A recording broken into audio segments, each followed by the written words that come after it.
Es tiempo de escuchar nuestro mensaje de vida. Heridas, es el agua en el desierto. Somos Vida Abundante Chile. El invierno. Ok, perfecto. Muy buenos días a todos, muy bienvenidos. Gracias por estar aquí en esta mañana. Me alegro de que podamos encontrarnos hoy una vez más para poder compartir la palabra.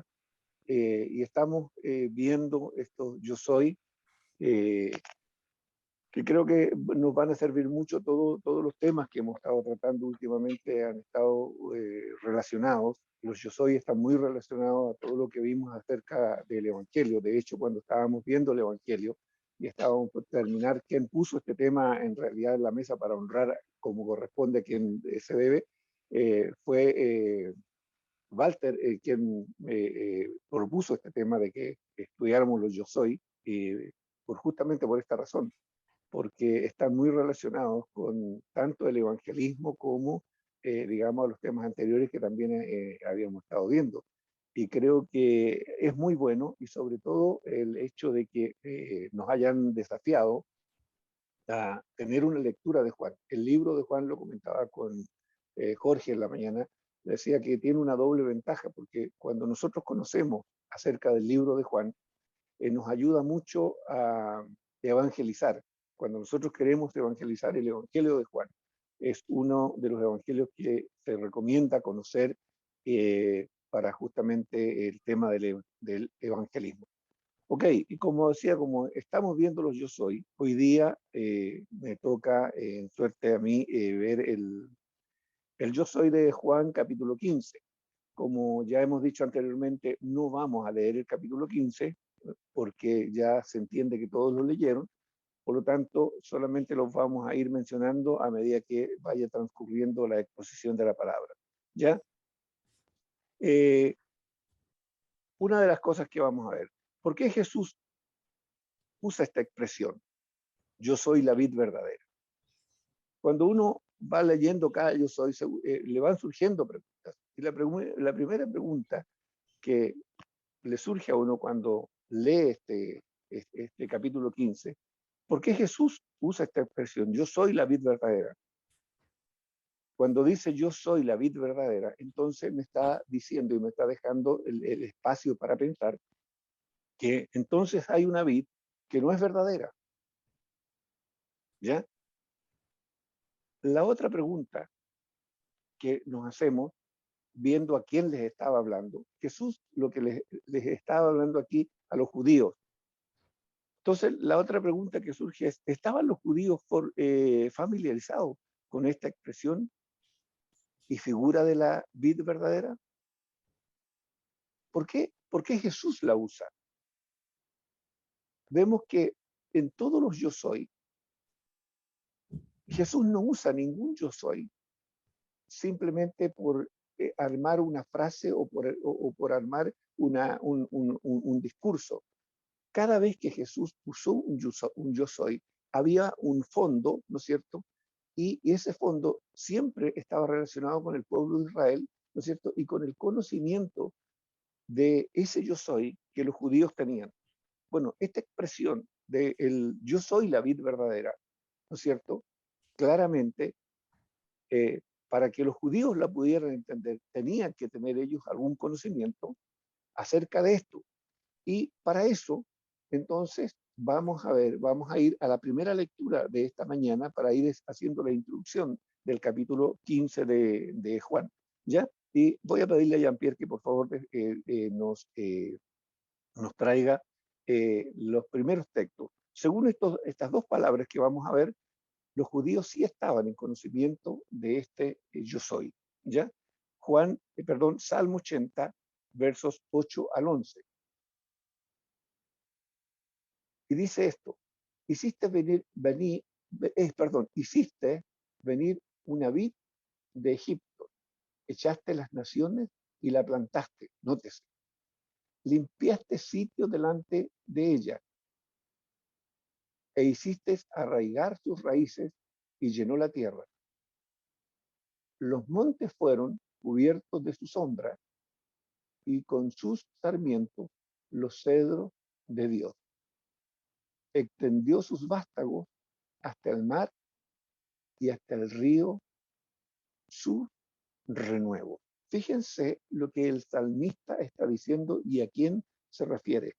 Hiciste venir una vid de Egipto, claramente haciendo mención que esa vid a la cual el salmista se está refiriendo es a la nación de Israel.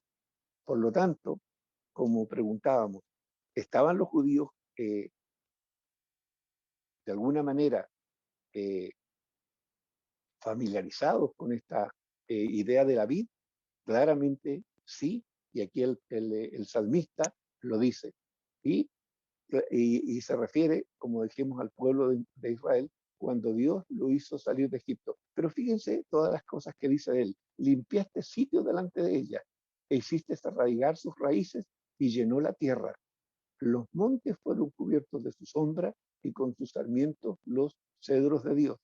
Extendió sus vástagos hasta el mar y hasta el río sus renuevos. O sea, esta vid, la idea era de que llenara toda la tierra.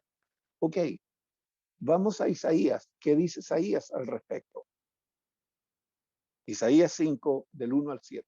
Y esto es muy interesante y pongamos atención. Dice, ahora cantaré por mi amado, el cantar de mi amado a su viña. Nótese. Tenía mi amado una viña en una ladera fértil. La había cercado y despedregado y plantado de vides escogidas. Había edificado en medio de ella una torre y hecha también en ella, y echó también en ella eh, un lagar y esperaba que diese uvas y dio uvas silvestres. Ahora pues, vecinos de Jerusalén y varones de Judá, juzgar ahora entre mí y mi viña. ¿Qué más se podía hacer a mi viña que yo no haya hecho en ella? ¿Cómo, esperando yo que diese uvas, ha dado uvas silvestres? Os mostraré pues ahora lo que haré yo a mi viña. Nótese, le quitaré su vallado, y no olvide esto, y será consumida. Aportillaré su cerca y será ahollada. Haré que se quede desierta, no será podada ni cavada. Crecerán el cardo y los espinos, y aún a las nubes mandaré que no derramen lluvia sobre ella. Ciertamente, la viña de Jehová de los ejércitos es la casa de Israel, y los hombres de Judá, plantas deliciosas suyas. Esperaba juicio, y he aquí vileza, justicia, y he aquí clamor.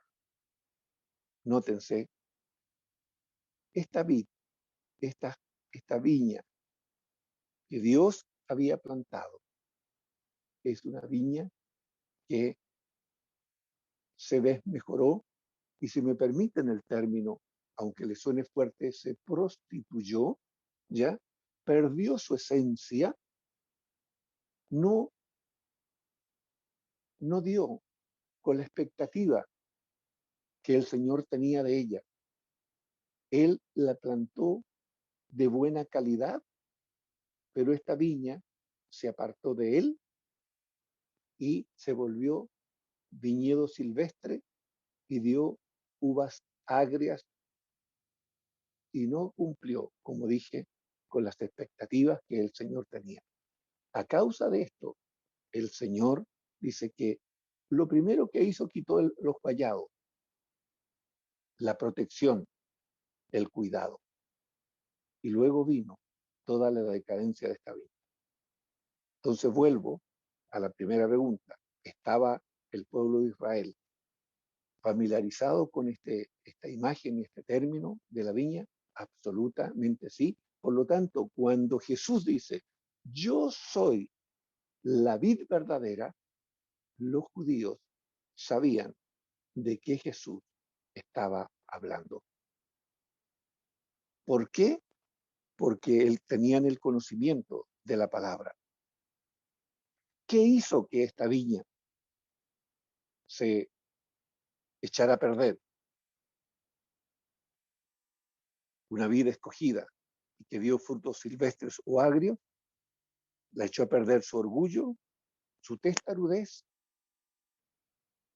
la idolatría, la desobediencia continua, los apartó de su relación con Dios y de esa forma dejaron de ser la vid verdadera de Dios. Entonces, cuando Jesús viene y dice, yo soy la vid verdadera,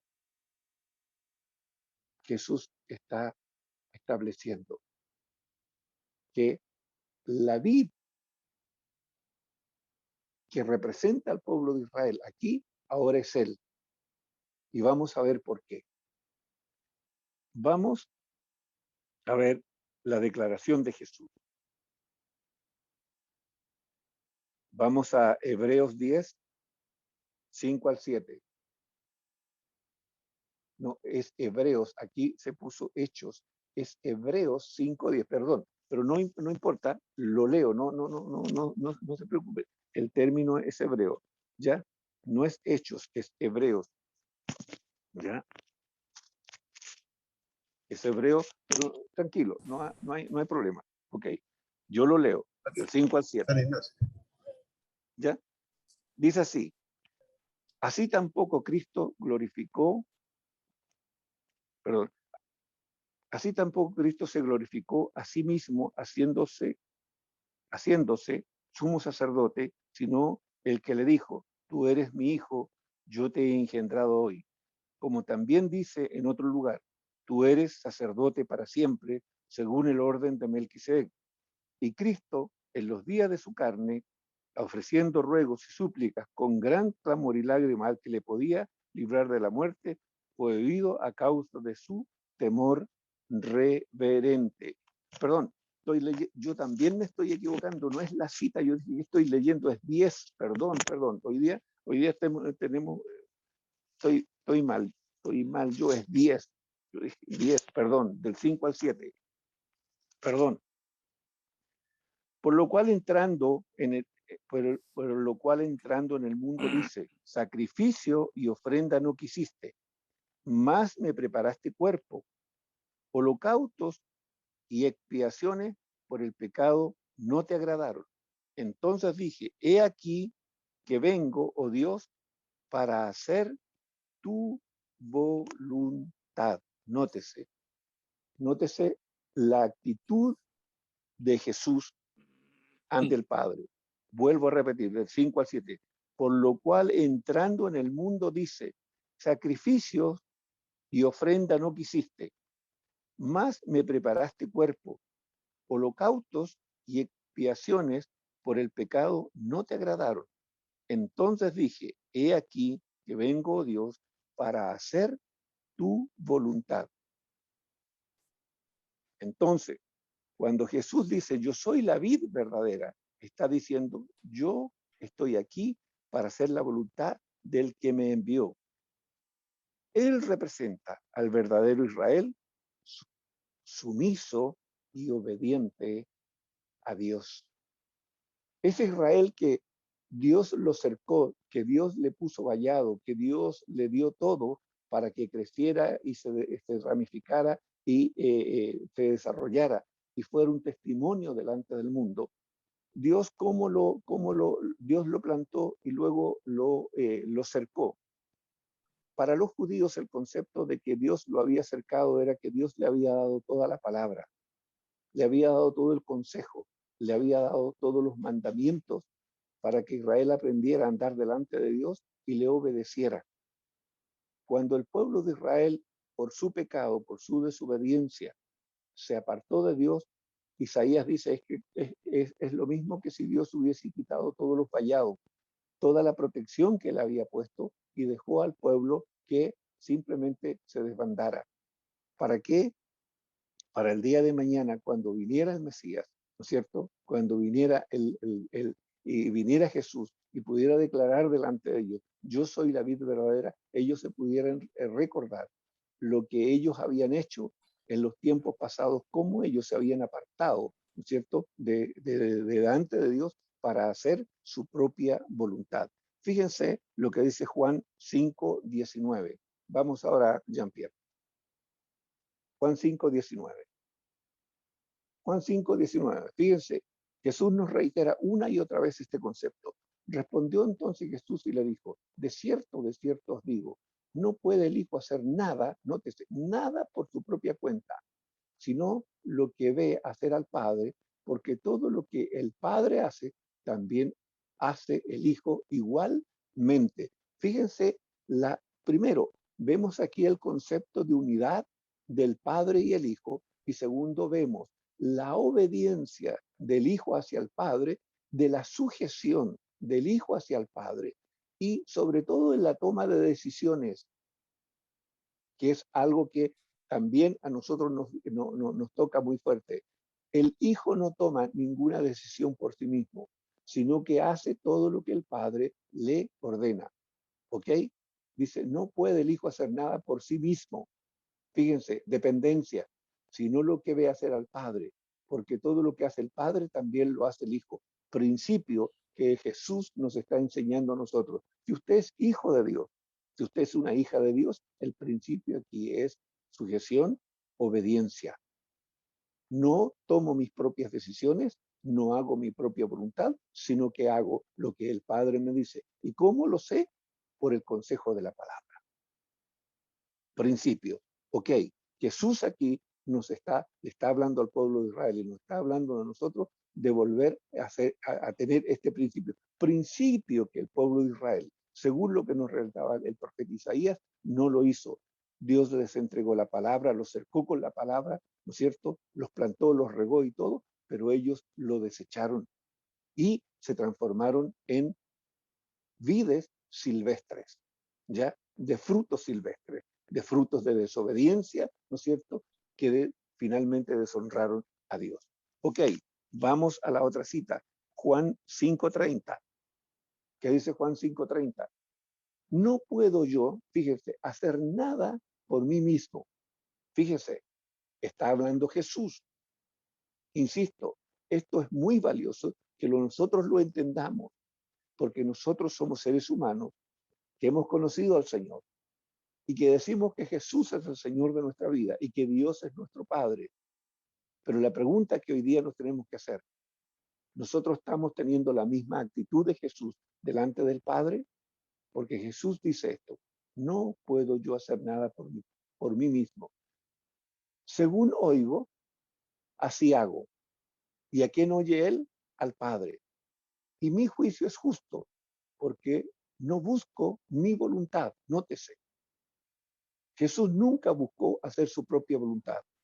Usted y yo, ¿cómo estamos frente a esto? Sino la voluntad del que me envió, la voluntad del Padre. Fíjese. ¿Ok?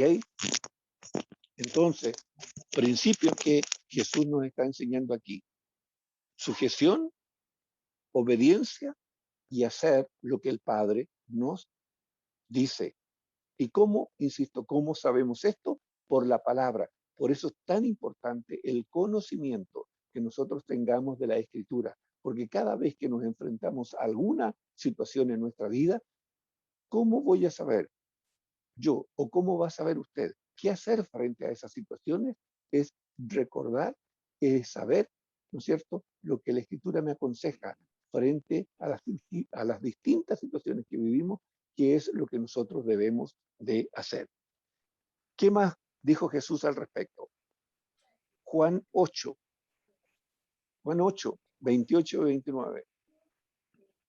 Les dijo pues Jesús, cuando hayáis levantado al Hijo del Hombre, entonces conoceréis que yo soy y que nada hago por mí mismo, nótese, sino que según me enseñó el Padre, así hablo, nótese. O sea, Jesús no decía nada por su propia cuenta.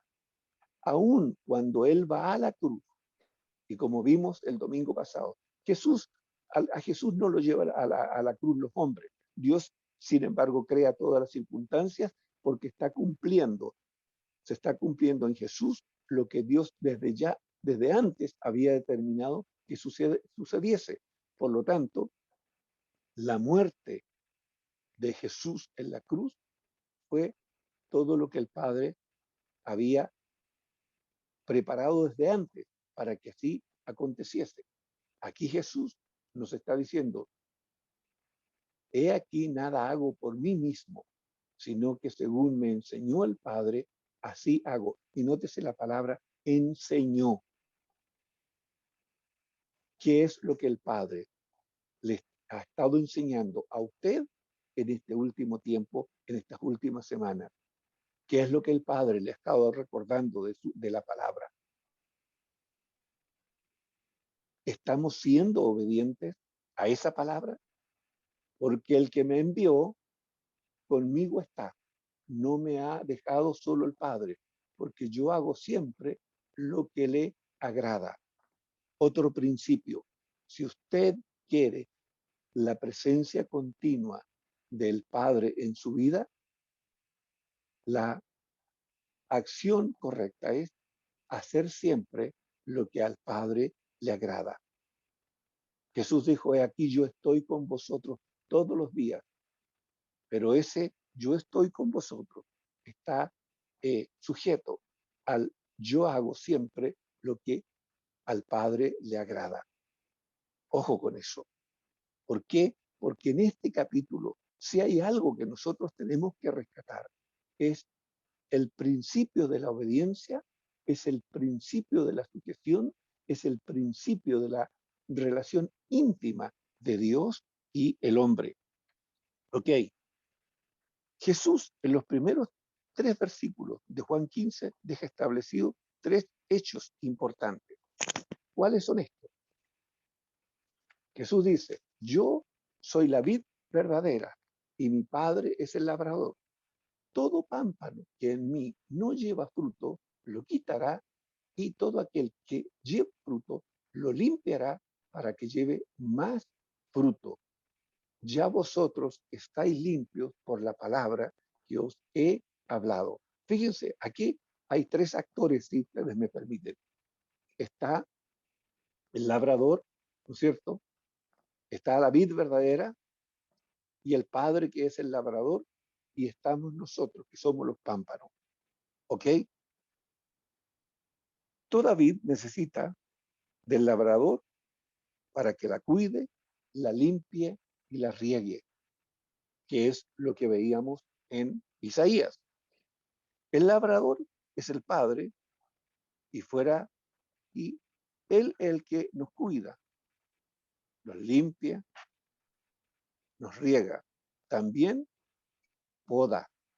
Ojo con eso. El Padre va a quitar todo aquello que no sirve en su vida ni en la mía. Muchas crisis que nosotros vivimos, muchos momentos en que nos sentimos quebrados o a veces desorientados o a veces no entendemos lo que nos está ocurriendo, con conflictos incluso interiores,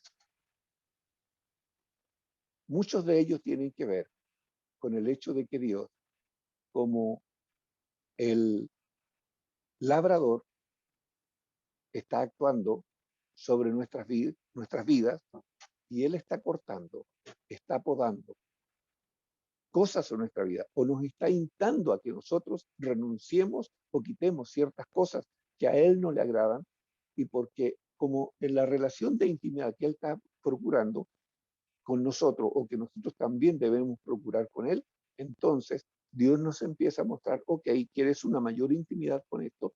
Conmigo, ok, entonces Dios dice, yo quiero que tú corrijas un tema de carácter, o quiero que corrijas un tema de tu lenguaje, o tu forma de proceder. Y allí es donde comienzan los conflictos muchas veces en la vida nuestra. Como dije, todo sarmiento o guía porque los pámpanos, entre paréntesis, son los sarmientos o son la guía, que no tiene fruto, dice, se corta.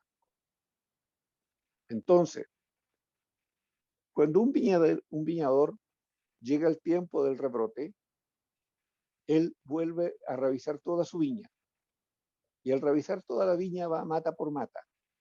Y en cada mata va a encontrar muchos pámpanos, ¿no es cierto? O guías. Los pámpanos no es lo que da el racimo, el pámpano es la guía, ¿no es cierto? La guía en la cual finalmente sale el fruto. Entonces, el viñador va y revisa su viña y revisa cada parra. Y cuando ve que hay una parra que tiene muchas guías o muchos pámpanos, pero esos muchos pámpanos no tienen frutos, no están formando un racimo, entonces esos son cortados, ¿ya? Porque no tienen fruto. Y lo que Jesús acá nos está diciendo es que los pámpanos deben llevar fruto. Ya vamos a ver cuáles son los frutos. Todo sarmiento guía que no tiene fruto se corta para que no reste fuerza a los otros pámpanos que sí tienen fruto. Los poda, siempre serán un proceso, la poda siempre va a ser un proceso doloroso para el discípulo. La vid necesita de ramas que den fruto. El pámpano o sarmiento guía debe estar siempre unido a la vid. Solo se seca y se muere. Esto nos habla de dependencia y de la relación estrecha que debe haber entre el discípulo, Jesús y el Padre. Si ustedes se fijan, y no voy a leer el capítulo 15 porque esa tarea ya está hecha, ¿no es cierto?, por cada uno de nosotros, ¿no es cierto? Si ustedes leen los primeros, los primeros versículos, los primeros, le digo al tiro, 17 versículos de Juan, una de las cosas más repetidas que usted va a encontrar en este capítulo es separados de mí, nada podéis hacer. Y ese concepto se va a repetir una y otra vez en este capítulo. ¿Qué es lo que Jesús nos está alentando? ¿Qué Jesús le está diciendo a los discípulos? ¿Qué Jesús le está enseñando al pueblo que le estaba escuchando? Les está diciendo, ustedes necesitan permanecer en mí, unidos estrechamente, y por eso de ahí toma el ejemplo Jesús de la vid y de los pámpanos. Un pámpano separado de la vid, ¿no es cierto? Si el pámpano se separa por sí solo, el pámpano se va a morir. El pámpano no tiene vida por sí mismo. El pámpano depende absolutamente de la vid. ¿Ya? Usted está en la vid para que usted dé fruto, según lo que Jesús nos enseña, ¿no es cierto? Como pámpano, usted debe llevar fruto. Jesús nos enseña que los pámpanos deben llevar fruto. ¿Cuáles son los frutos que debemos llevar? Son los que el Espíritu Santo produce en la vida del discípulo. Ojo, no, estos son amor, gozo, paz, paciencia, benignidad, bondad, fe, mansedumbre, templanza, etcétera, etcétera. No voy a nombrarlos todos, pero estos frutos son los que el Espíritu de Dios produce en nosotros. Y nótese que el primer fruto que se debe de producir en la vida de un discípulo es el amor. Porque dentro de estos primeros 17 versículos, una de las cosas que Jesús habla es de la unidad de Él con el Padre y de los discípulos con Él y con el Padre. Por lo tanto, esta dependencia que el discípulo debe de desarrollar, cada uno de nosotros tenemos una responsabilidad que es personal y no es colectiva. Ojo, la relación, la intimidad suya con el Señor es su responsabilidad.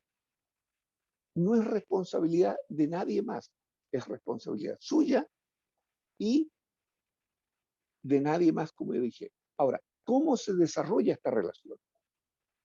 Bueno, a través de la oración, a través de la lectura de la palabra, ¿no es cierto? A través de la comunión unos con otros y a través de su intimidad, de buscar ser lleno del Espíritu Santo. Nosotros, cada uno de nosotros, tenemos la responsabilidad de buscar esta relación con el Señor, ¿no es cierto? Otra cosa que es sumamente importante aquí, en mi relación con el Señor, es el conocimiento de la palabra. Jesús dice, vosotros ya estáis limpios por la palabra. ¿Por qué? Porque la palabra es el espejo que el Señor pone delante de mí, y cuando yo me acerco a la palabra, cuando yo estoy buscando, cuando yo estoy leyendo y leo, y la palabra empieza a confrontar mi vida, confronta mis pensamientos y confronta, ¿no es cierto?, los deseos y pensamientos de mi corazón, y también confronta mis acciones diarias. Entonces, cuando yo me estoy mirando en la palabra me va indicando mis propias fallas, ya sea de carácter, ya sea de voluntad, ya sea de acciones, ¿no es cierto? La palabra me empieza a confrontar. Y la palabra me obliga a tomar una decisión, porque ya no puedo decir, no, lo ignoro, yo no lo sabía. Ahora lo sé, por lo tanto, mi conciencia me dice que yo ahora tengo que tomar una acción. Sigo en la misma conducta, en la misma forma de pensar, sigo en el mismo proceder, o yo me ajusto a lo que el Señor me enseña. Jesús decía, yo no hago nada por mi propia cuenta, sino que todo lo que el Padre me dice, así hago. Perfecto. Entonces, hoy día como discípulos, nosotros estamos enfrentados exactamente a lo mismo. Vamos a seguir haciendo las cosas de acuerdo a cómo nosotros pensamos, a cómo nosotros queremos hacerlas, a cómo mis emociones y mis pensamientos me digan, o conformo mi vida a los principios que el Señor me enseña en su palabra.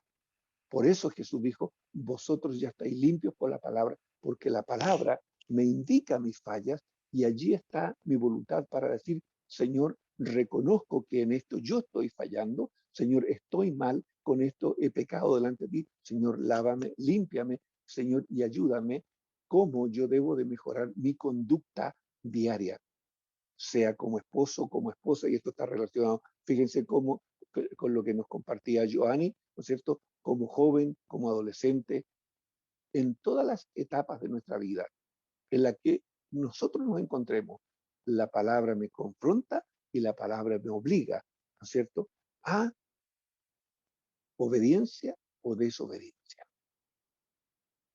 Entonces, amados hermanos, la vid me dice claramente que si yo soy un pámpano, debo permanecer sujeto a Jesús, obediente a Jesús en todo lo que Él me dijo, para que de esa manera la palabra de Dios, que es espíritu y es vida, comience a producir en mí los frutos del amor, de la obediencia, de la paciencia, de la bondad, de la mansedumbre, de la templanza, del dominio propio. Porque, y de la fe verdadera, porque recuérdense que fe es creer y hacer lo que Dios me ha dicho. Eso es fe. Fe es creer y hacer lo que Dios me ha dicho en su palabra. Esa es la fe verdadera. ¿Ok? Y voy terminando ya. Los frutos no son las obras. Y quiero decirlo muy claro porque eso muchas veces algunos enseñan que los frutos son las obras que los discípulos hacemos. O el servicio se hace a la iglesia. O el diezmo que se hace, o las ofrendas que, ¿no es cierto?, que se dan a la iglesia. Eso no son los frutos. Esas son obras. Esas son obras. ¿Sí se deben hacer obras? Por supuesto que sí, que glorifiquen el nombre del Padre. Sí debemos servir, por supuesto que sí, somos siervos y debemos servir. Debemos de ofrendar y diezmar como una expresión de amor al Padre en nuestras vidas, pero no creer que estas cosas son los frutos que mi vida está dando como, ¿no es cierto?, como un discípulo o como un siervo de Dios.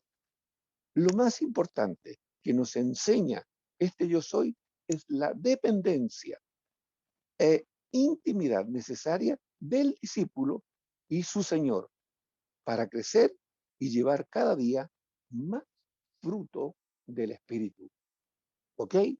Entonces, iglesia, el gran desafío aquí es seguir creciendo en mi relación con el Señor, en mi culto personal, en mi relación personal, a través de la oración, como dije, a través de la lectura a la palabra, buscando ser lleno del Espíritu Santo y obedeciendo el consejo de la palabra. Vuelvo a repetir el concepto de Jesús. Jesús dijo, yo nada hago por mi propia cuenta. Si usted y yo somos discípulos, tenemos que aplicar este principio en nuestra vida. No hacer nada por mi propia cuenta, por nuestra propia cuenta, sino tomar el consejo que el Señor nos ha dado en su palabra, que es el vallado con que Él nos cuida. La palabra viene para cuidarnos, la palabra viene para enseñarnos, la palabra viene para aportarnos luz, la palabra viene para mostrarnos el camino, la palabra viene como consejo, la palabra viene como una palabra que alumbra los ojos de mi entendimiento. ¿Para qué? Para que yo pueda aplicarla en mi vida y luego tener los frutos en mi vida que hablen de mi relación y de mi intimidad con el Señor. Sin esta realidad, amado, nosotros vamos a ser pámpanos sin frutos. Y por no dar frutos, el Señor dice que podemos ser cortados y echados en el fuego. Ahora, si yo me aparto de la relación con el Señor como pámpano, como guía, nunca daré frutos, sino que al contrario, me secaré y me moriré.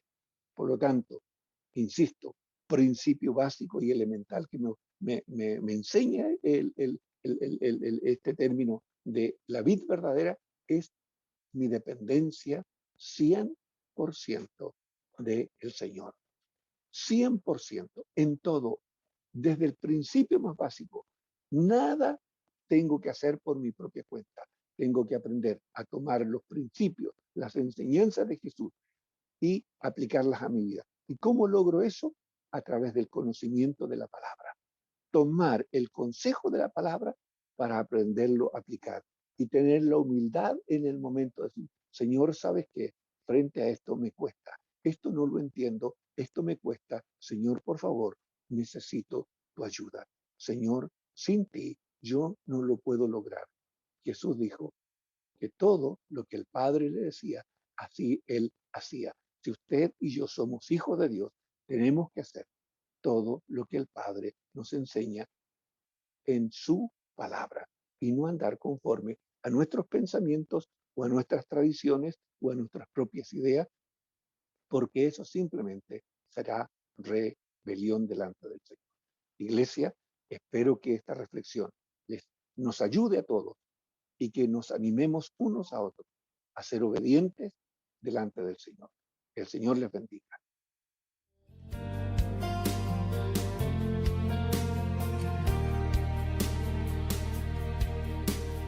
Tu palabra es como Es tiempo de escuchar nuestro mensaje de vida. heridas, es el agua en el desierto. Somos Vida Abundante Chile. El invierno